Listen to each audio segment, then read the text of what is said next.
कोण आहे?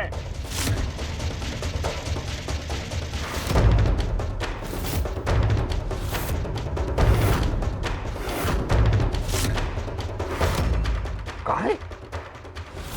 महिषासुराकडे अमृत आहे आणि तो आसुरिकेला पुन्हा जिवंत करणार आहे?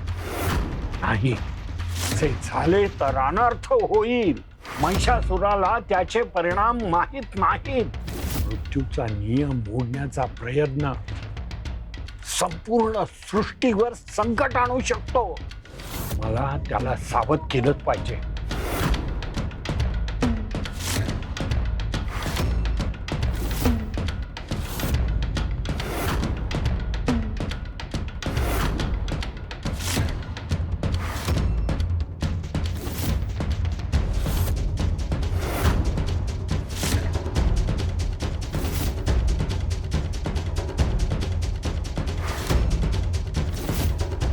अखेर तो क्षण आलाय असुरिके,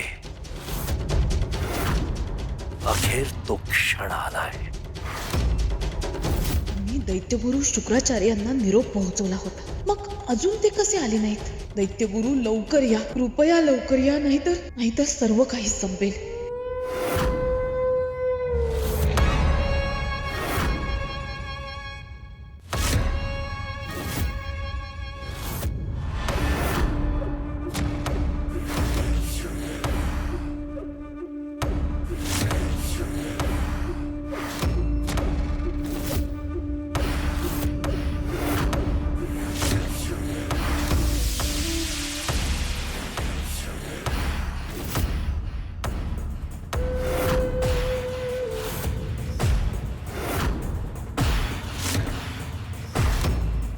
असुरिके, मी तुला वचन दिलं होतं, त्याप्रमाणे आज मी तुला मृत्यूच्या पाशातून मुक्त करतो आहे.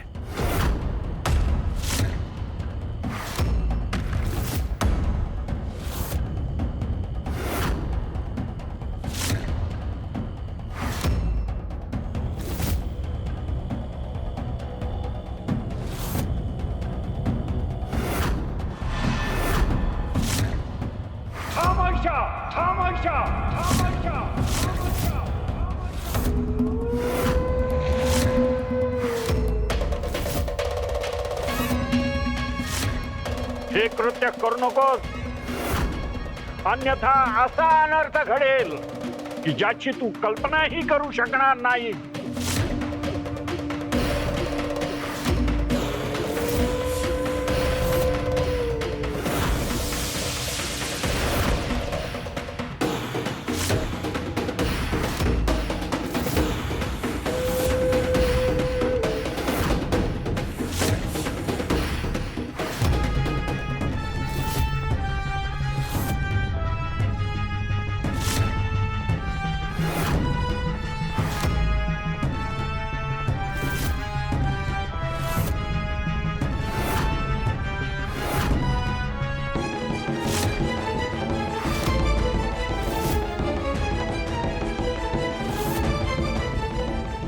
असुरिका, नाही, हे काय करून बसलात महिषासुरा?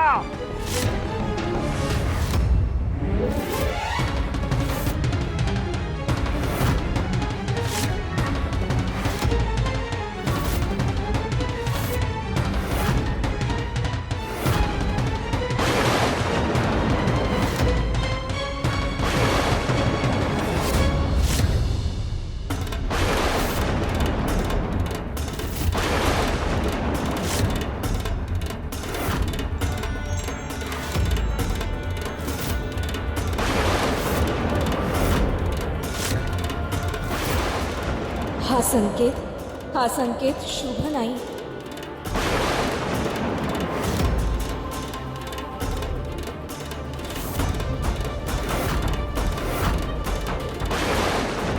प्रकृती जेव्हा अशा प्रकारे इशारा देते तेव्हा त्यामागे एखादी साधी घटना नसते. नक्कीच भूलोकावर असं काही घडलंय जे सृष्टीच्या नियमांच्या विरुद्ध, जे धर्माच्या मर्यादा ओलांडणारं आहे.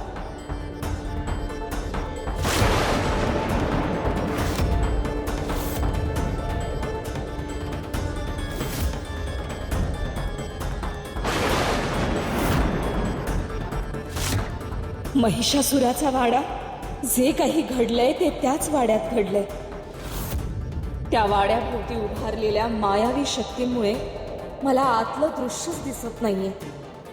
पण त्या मायेलाही लपवता येणार नाही, जे काळाच्या प्रवाहात उमटलंय. जे घडलंय त्याचे परिणाम केवळ एका व्यक्तीपुरते मर्यादित राहणार नाही.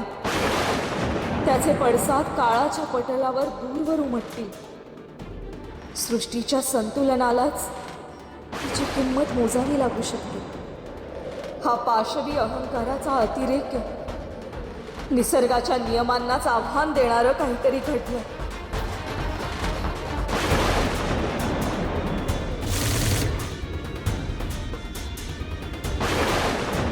जेव्हा आकाश स्वतः अशा रूपाने इशारा देऊ लागतं, तेव्हा समजावं की काळाने एका नव्या संघर्षाची नोंद केली आहे.